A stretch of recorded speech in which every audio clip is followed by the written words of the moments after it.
It's my pleasure to introduce our next speaker. Kelly is with us, going back out the East Coast for a presentation on North Carolina's cost share contracting system. And Kelly, I noticed that you've got your mouse ready and poised to give presentation. So Kelly, welcome.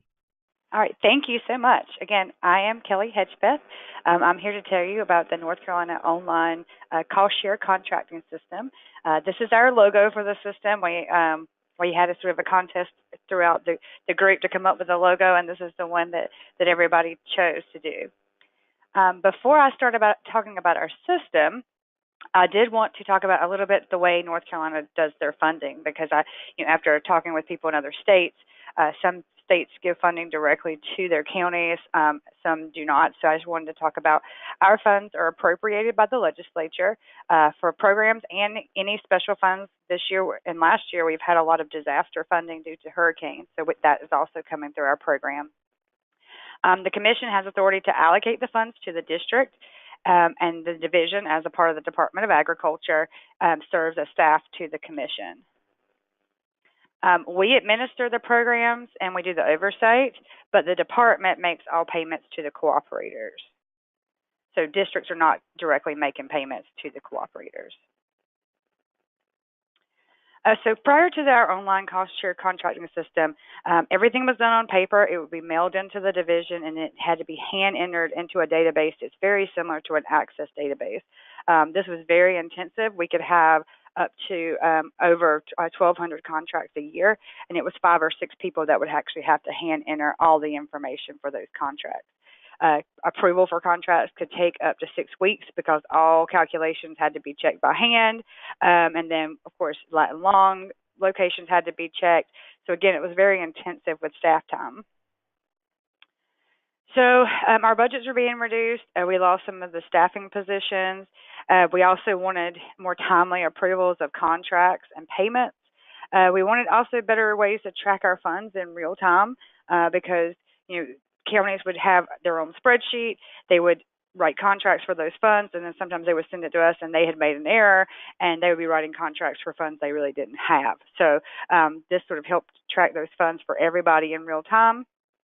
Also, being able to track the projects and the benefits, the nutrient reductions and all of those, and we could report better to our funders. And again, the accuracy of everything, it's not human error for calculations and those things. So, growing pains. We realized that we were a bunch of conservationists. We were not a bunch of IT people or Java or SQL Server coders. So we wanted to hire a developer for the project. We looked at some products that were already in place. So we looked at a lot of different things that were already in place to do contracting, but decided that writing our own was sort of the best way. We had that old database system, so we were trying to convert from that and keep that data. And then the design of the system. We had some interesting thing happen right in the middle of this project. Right as we finished the development was in JavaScript, and they moved us from the Department of Environment into the Department of Agriculture, and those they all work on SQL Server. So we had to rewrite the entire system right there once we finished it. So that was sort of some growing pains and some compatibility issues. Again, staff time and knowledge, we had to learn a lot more to be able to communicate with our developers to make sure that we got what we wanted in the final product. And then, of course, money, because it does cost money to do this. Developers charge about $80 an hour for the type of development that we needed. And it took us 9 months twice to be able to, the first time writing it into the JavaScript and then turn around and having to rewrite this in SQL Server again to be able to make this happen. The first attempt, again, we had that government restructuring.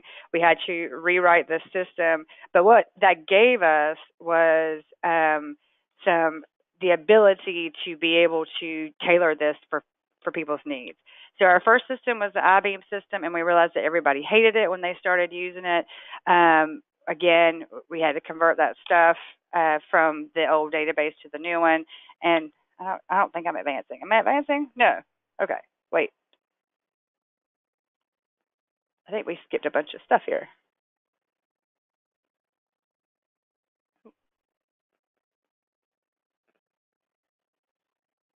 Okay, sorry about that. I don't know why. It doesn't seem that the slides are doing right. Okay, I think we found as we know it today. CS squared as we know it today it is a system where we're able to enter our contracts in. And I was going to show you guys an example of the system and log in and be able to show you how we enter that in, but we may not have enough time to do that. So I can talk through it really quickly, but we're able to enter all the information needed for the contract as well as the lat and long. It automatically maps it to make sure it's located within the area that they're supposed to be in. It also allows for anybody to go through our NCID system, which is to get a certified ID and get access into our system. So our partners, supervisors of the district, as well as district staff can all get in the system and look up information. It stores all the BMPs and components and the results so that they're able to query reports for all of those things. They're able to also query, we require them to audit every year.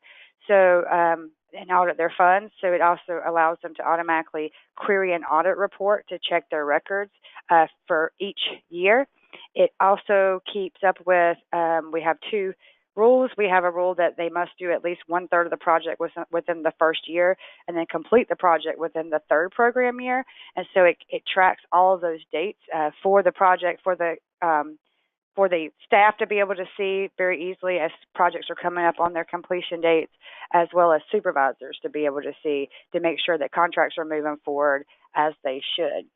They can also go in once the contract is completed and enter what we call a RFP, or the request for payment, and be able that automatically calculates for them. It provides all the information needed. All they have to do is get signatures and then move and forward that information on to us. Lessons learned. Nothing replaces good planning. You have to sort of start off. The first time we did this, we sort of just got started, and then we realized that database structure is very important. If you're going to be converting old data from one system into a new system, that is something that sort of has to be pre-planned very carefully. Consider the users from the beginning. The first time we did our program, we begged people to come test it, but they did not. The second time we had to do our rewrite, we had up to about 40 different district people testing this system for us and sending any kind of error reports they had, any kind of issues they had, and it was sort of all along they were able to do this testing as the different features were rolling out. So by the time we got finished with this, we had a really good product. Dedicated funding, because again, we talked about it, the cost of actually doing this project, but no matter what you have, every system has bugs, there's troubleshooting that has to be done, there's updates. So we do have to have dedicated money to continually maintain that database and fix any issues that may come up. So I'm happy to answer any questions. I know I covered that really quickly, but I'll be happy to answer any questions associated with this.